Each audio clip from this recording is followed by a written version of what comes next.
E aí, gente, Beatriz Lima aqui, sejam bem-vindos ao meu canal. Vocês vão perceber que eu tô um pouco diferente do restante do vídeo, mas é que eu sem querer apaguei a introdução e aí eu tô tendo que fazer de novo. Mas se você não é inscrito no canal, se inscreve, ativa as notificações pra você ficar por dentro das coisas que eu vou compartilhar por aqui. Esse vídeo, ele tem a parte 1, então se você não assistiu, eu vou deixar linkado aqui pra você assistir. E sem mais conversas, vamos pro vídeo. A virgem ficará grávida e dará à luz um filho, e o chamarão Emanuel, profetizou Isaías. Anos depois, uma virgem chamada Maria, que estava noiva de José, foi surpreendida por um anjo do Senhor, dizendo que ela ficaria grávida. Ela então questionou, dizendo: como que eu vou ficar grávida se eu sou virgem ainda? Então o anjo a explicou, dizendo que seria obra do Espírito Santo, que ela ficaria grávida do Espírito Santo. José, por sua vez, pretendia anular o casamento, né? Imagino ele nessa situação, não tinha tido relações com ela ainda e a mulher aparece grávida. E ele pretendia anular o casamento secretamente, porque ele era um homem correto, ele não queria permitir com que Maria fosse exposta, né, dessa forma.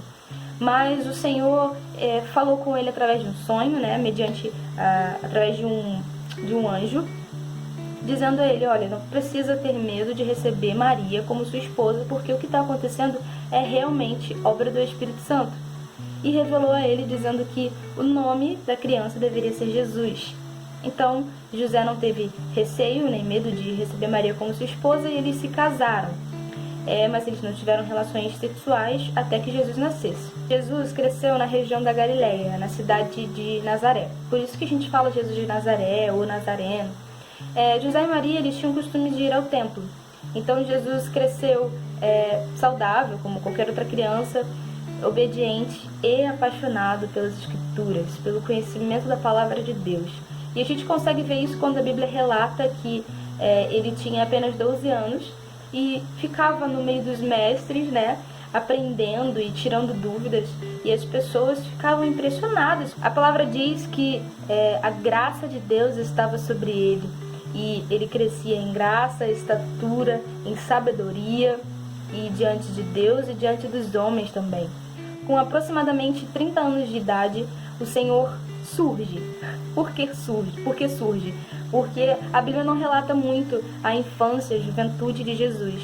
E por que aproximadamente 30? Eu vou abrir um parênteses aqui. A Bíblia não diz exatamente a idade que Jesus começou efetivamente o seu ministério, nem a idade que ele morreu e ressuscitou, mas os estudiosos conseguem chegar a uma idade aproximada por conta dos reinados e algumas informações no contexto que Jesus estava inserido, porque a Bíblia cita o tempo de alguns reinados em que Jesus estava vivo, em que Jesus começou a exercer o seu ministério, enfim. Então, eles conseguiram chegar a essa idade aproximada, mas a Bíblia não fala exatamente a idade que Jesus começou. Então, por volta aí dos seus 30 anos, Jesus começa efetivamente o seu ministério.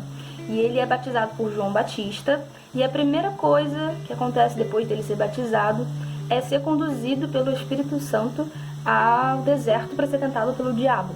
É interessante que até Jesus, mesmo sendo filho de Deus, ele também era homem, então ele tinha que ser aprovado, ele tinha que passar por uma aprovação para ser aprovado, para ele começar efetivamente aquilo que ele tinha nascido para fazer. Então Jesus é conduzido ao deserto e lá ele é tentado ao suicídio, é tentado a pôr Deus à prova, e ele é aprovado naquela situação, e aí ele começa a exercer todas as coisas que ele fez.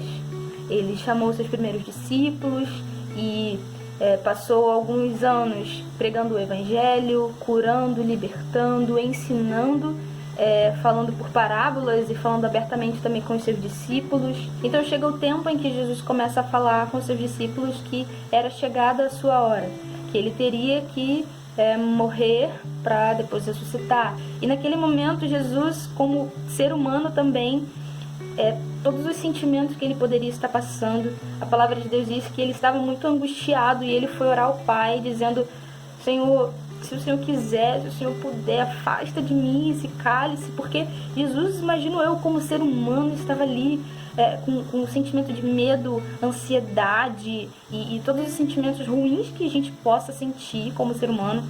E ele então faz essa oração, mas ele diz: Pai, contudo, faça a sua vontade, não a minha, que seja feita a sua vontade, Senhor. E Jesus, então, a palavra diz que ele estava tão angustiado que o seu suor eram como gotas de sangue, sabe? Para você ter a noção da pressão que Jesus estava sentindo, não só espiritual, mas também das pessoas. E nós, como cristãos, também passamos por momentos em que a gente sente a pressão espiritual, só que nós nunca iremos sentir o peso do pecado da humanidade inteira. E Jesus ali estava sentindo a pressão do peso, né, do pecado de todos nós. Então, chegou o momento em que a gente conhece, onde Judas o saúda com um beijo, e ali ele o trai, e Jesus é preso, e há então um julgamento onde Jesus quase não fala, e é decidido então que ele vai ser crucificado, porque a multidão está lá dizendo que ele deve ser crucificado, e eles querem ver Jesus sendo crucificado, e Jesus ali, sabe, sendo obediente. Então é decidido que ele vai ser crucificado, e ele tem que carregar a sua própria cruz, e, sabe, os soldados lançaram sortes sobre as suas vestes, e Jesus então é crucificado, e ao invés de darem água para ele, eles dão vinagre, sabe? E eu fico imaginando Jesus nessa situação, e mesmo com todos esses sentimentos que eu já citei aqui, Jesus olha para aquelas pessoas e sente compaixão, cara. Jesus sente compaixão e diz: Pai, perdoa-os, porque eles não sabem o que estão fazendo. E então, por algumas horas as trevas dominaram, sabe? E Jesus fala: Deus, por que me abandonaste? Porque naquele momento ele estava pagando o preço que era para ser nosso, sabe? E então naquele momento ele pagou como um pecador, porque estava sobre a vida dele o pecado de todos nós. Então por isso que ele fala: Deus, por que o Senhor me abandonou, Pai? Por que o Senhor me abandonou? E então Jesus, com toda essa pressão espiritual de toda a humanidade, Jesus finalmente entrega o seu espírito, e ali Jesus morre. Ele então é levado para o lugar onde ele foi enterrado, e as pessoas ficaram tristes, sabe? Seus discípulos ficaram tristes, e a gente costuma ouvir pregações, principalmente com relação a Pedro, dizendo que Pedro voltou à sua antiga vida, e mesmo depois de ter vivido tudo que ele viveu com Jesus. Não concordo, mas eu entendo, porque nós somos seres humanos, sabe? E naquele momento, talvez não, com certeza, a nossa mente ilimitada, eu imagino Pedro ali: caramba, tudo isso que aconteceu, e ele simplesmente morreu agora, o que eu vou fazer, sabe? O que eu vou fazer? E eu tinha um mestre aqui do meu lado, e agora ele morreu, e enfim, ele voltou a viver como ele vivia. Mas eu não quero focar nisso, eu quero focar em Jesus. Então, ao terceiro dia, Jesus ressuscitou. Cara, simplesmente ele venceu a morte. Simplesmente ele ressuscitou. Deus o ressuscitou dos mortos, e o seu corpo não sofreu decomposição, porque ele está vivo ainda. E então ele aparece aos seus amigos, aos seus discípulos, dizendo que ele estava vivo, mostrando: olha, eu estou aqui, sabe? E para aqueles que não acreditavam, toque em mim aqui para você ver que eu sou real. É aí que ele diz para os seus discípulos que eles deveriam fazer aquilo que ele fez com eles, que é discipular, ensinar. E aí Jesus diz: olha, ide por todo mundo, pregai o evangelho, vocês são as minhas testemunhas. Assim como eu fui batizado, vocês devem batizar as pessoas no nome do Pai, do Filho e do Espírito Santo, e fazerem discípulos, assim como eu fiz com vocês. E então Jesus diz a eles: mas fiquem tranquilos, porque eu vou ao Pai, mas eu não vou deixar vocês sozinhos. Eu vou deixar o meu Espírito, alguém que vai te ensinar todas as coisas. E então Jesus diz: fiquem em Jerusalém até que o Espírito Santo seja derramado sobre vocês. E então, em Atos 2, acontece aquilo que nós sabemos. Estavam todos reunidos num só lugar, num só propósito, esperando, imagino eu, com expectativa, aquilo que Jesus havia prometido, que era o Espírito Santo.